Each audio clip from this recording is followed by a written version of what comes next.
पश्चिम बंगाल ने आजकल पूरे देश को अपनी तरफ खींच रखा है। वजह रोजाना हिंसा की नई रचती बातें हैं। राज्य में जगह जगह हो रही हिंसा को लेकर ममता बनर्जी सरकार निशाने पर है। कल विधानसभा में विपक्ष के नेता के बोलने के दौरान टीएमसी में हंगामा शुरू हो गया और जवाब में बीजेपी के विधायकों ने भी नारेबाजी शुरू कर दी। बीजेपी विधायक मनोज टिग्गा ने आरोप लगाया कि उनके कपड़े फाड़कर उन्हें पीटा गया। बीजेपी विधायक असीत मजूमदार घायल हो गए और उन्हें अस्पताल में भर्ती कराना पड़ा और फिर भाजपा के 5 विधायकों को निलंबित कर दिया गया। पश्चिम बंगाल के बहुचर्चित वीरभूमि नरसंहार को लेकर राज्य विधानसभा में हंगामा लगातार जारी है। सोमवार को बंगाल विधानसभा में मर्यादा की सारी सीमाएं पार करते हुए सत्तारूढ़ तृणमूल कांग्रेस और मुख्य विपक्षी भारतीय जनता पार्टी के विधायक हाथापाई और मारपीट पर उतर आए। घटना के बाद नेता प्रतिपक्ष शुवेंदु अधिकारी ने विधानसभा से वॉकआउट किया। उन्होंने आरोप लगाया कि तृणमूल विधायक शौकत मोल्ला सहित सत्तापक्ष के कई अन्य विधायकों ने विधानसभा के सुरक्षा कर्मियों के साथ मिलकर भाजपा विधायकों पर हमला किया। हम लोग का डिमांड था हाउस का सब काम एडजॉर्न करके लॉ एंड ऑर्डर के ऊपर डिस्कशन होना चाहिए। कम से कम 2 घंटा तो करिए, आज आखिरी दिन है। उसका बाद वो दाबी नकार दिया।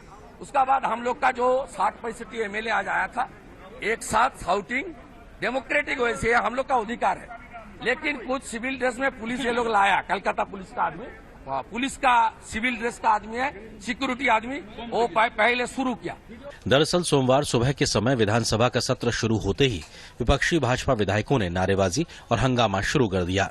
बीजेपी का आरोप था कि विधानसभा के सत्र के दौरान मुख्यमंत्री ममता बनर्जी सरकारी फैसलों की जानकारी बाहर दे रही हैं, जबकि विधानसभा में एक शब्द नहीं बोलती। इसके अलावा भाजपा विधायक वीरभूमि नरसंहार को लेकर परिचर्चा की मांग कर रहे थे। विधानसभा अध्यक्ष विमान बनर्जी ने इसे स्वीकार करने से इनकार कर दिया, जिसके बाद नारेबाजी करते हुए भाजपा विधायक वेल में उतर आए। आरोप है कि तृणमूल विधायक भी वहीं पहुंच गए और भाजपा विधायकों पर हमला बोल दिया। यहां तक कि विधानसभा के सुरक्षा कर्मी भी तृणमूल विधायकों के साथ मिलकर भाजपा विधायकों पर हमले कर रहे थे। बीजेपी का आरोप है कि विधानसभा में भाजपा के मुख्य सचेतक मनोज टिग्गा के कपड़े फाड़ डाले गए, जबकि एक अन्य विधायक नरहरि महतो को जमीन पर पटक दिया गया। कई महिला विधायकों ने भी उनके साथ मारपीट का आरोप लगाया। ये सरकार सदन चलाना नहीं चाहती है, क्योंकि हम लोगों ने इस तरह का कोई अपराध नहीं किया है। हम विरोधी दल के नाते हम मुख्यमंत्री का जो है बयान दाबी कर रहे थे, आलोचना चाह रहे थे। जो जिन्होंने हम लोगों के ऊपर हमला किया उनको बचाया और हम लोगों ने कुछ भी नहीं किया और हम लोगों को अध्यक्ष महोदय ने हम लोगों को सस्पेंड कर दिया। तृणमूल कांग्रेस के जो एमएलए थे वो हम लोगों को अटैक करने मैंने जोर शोर मचा के एकदम वेल में आ गए जब हम लोग प्रोटेस्ट कर रहे थे। और उसके साथ साथ कुछ सुरक्षा कर्मी वहाँ पे थे जो भी उनके साथ बहुत धक्का पेली किया और हम लोगों को बहुत बुरी तरह से मारा। हमारा कुछ विधायक है जिनके चश्मा गिर गए, कोई वहाँ फ्लोर में गिर गए और इस तरह से असुरक्षित जो एटमॉस्फेयर है विधानसभा के अंदर, ऐसे हमने कभी नहीं देखा। इस मामले में विधानसभा अध्यक्ष ने भाजपा के 5 विधायकों को निलंबित कर दिया है। विधानसभा अध्यक्ष विमान बनर्जी ने विधानसभा के नेता प्रतिपक्ष और वरिष्ठ भाजपा नेता विधायक शुवेंदु अधिकारी के साथ भाजपा के मुख्य सचेतक मनोज टिग्गा, विधायक शंकर घोष, दीपक वर्मन और नरहरि महतो को निलंबित कर दिया है। विधानसभा के चालू सत्र में ये 5 विधायक भाग नहीं ले सकेंगे। बीजेपी ने इस पूरे मामले को लेकर कोलकाता में विरोध प्रदर्शन किया और रैली निकाली। बंगाल विधानसभा में हिंसा की इस घटना को लेकर भारतीय जनता पार्टी के केंद्रीय नेताओं ने भी राज्य सरकार पर हमले शुरू कर दिए हैं। दिल्ली में भी विधानसभा में हंगामे का मामला गूंजा। लोकसभा में शून्यकाल में पार्टी सांसद सुकांत मजूमदार ने मामला उठाया और राज्य में राष्ट्रपति शासन की मांग की, तो वहीं संसद के बाहर पार्टी ने साफ कहा है कि पश्चिम बंगाल में न ही गणतंत्र है और न ही कानून व्यवस्था।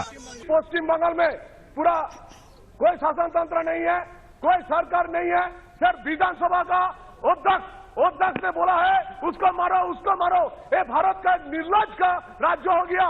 सर इसके ऊपर हम लोग 355 चाहिए। इसका राष्ट्रपति के ऊपर मांग करता हूँ, प्रधानमंत्री जी के ऊपर मांग करता हूँ। सिर्फ पश्चिम बंगाल में कोई गणतंत्र नहीं है। पश्चिम बंगाल में कोई लॉ एंड ऑर्डर नहीं है, खुद उनका हिटलरी का शासन चल रहा है। जो मन में होता है ऐसे ही होता है। हम लोग विरोधी है, हम लोग 77 विधायक हम लोग जीते हुए हैं, इसलिए वो डरते हैं। वो जानते हैं कि रामपुर हाट में क्या हुआ है, रामपुर हाट में सीबीआई दिया है, ये सब डर के ममता बनर्जी बीजेपी विधायक के ऊपर पिटता है। इस बीच वीरभूमि मामले की सीबीआई जांच जारी है। सोमवार को सीबीआई की टीम ने वीरभूमि हिंसा के 7 आरोपियों को जांच के लिए सीबीआई कैंप ले गई। गौरतलब है कि 21 मार्च की रात बगटोई गांव में तृणमूल कांग्रेस के उप प्रधान बहादुर शेख की हत्या के बाद कथित तौर पर बदला लेने के लिए उनके समर्थकों ने गांव के कम से कम 10 से 12 घरों में आग लगा दी, जिसमें 10 लोग मारे गए। सत्तारूढ़ पार्टी तृणमूल कांग्रेस के ही रामपुर हाट ब्लॉक अध्यक्ष अनारुल हुसैन पर आगजनी करने वालों का नेतृत्व करने के आरोप लगे हैं।